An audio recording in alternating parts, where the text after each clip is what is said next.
Narito ng mainit na balita sa oras na ito. Arestado sa Nueva Ecija ang lider ng gang na nagsimula umano ng gulo sa gitna ng kilos protesta kontra katiwalian noong Setyembre sa Maynila. Pero ayon sa NCRPO, walang kinalaman sa nangyaring gulo ang pagkakaaresto sa kanya. Hinuli siya sa bisa ng warrant of arrest kaugnay sa dalawang kaso ng robbery with intimidation at homicide. Wala pang pahayag ang inarestong gang leader. Patuloy naman ang pangangalap ng pulisya ng ebidensya para makasuhan din siya sa nangyaring gulo sa Maynila.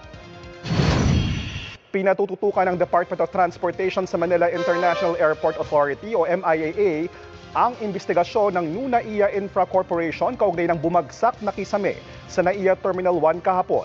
Ayon kay Transportation Secretary Giovanni Lopez, kailangang makausap ang mga kontraktor ng kisame at ng restaurant kung saan bumagsak ang kisame. 7 ang nasugatan sa insidente. Sa iba pang balita, dagsa pa rin sa Mount Banahaw sa Dolores, Quezon ang mga namamanata ngayong Sabado de Gloria. Marami ang naliligo sa talo na pinaniniwala ang naglilinis umano ng kasalanan. May mga nag-aalay rin ng panalangin at nagtitirik ng kandila. Abangan ang iba pang mainit na balita sa 24 Oras Weekend mamayang alas 6:30 ng gabi. Ako po si JP Soriano. Ito ang GMA News, walang kinikilingan, walang pinoprotektahan. Noon at ngayon, serbisyong totoo.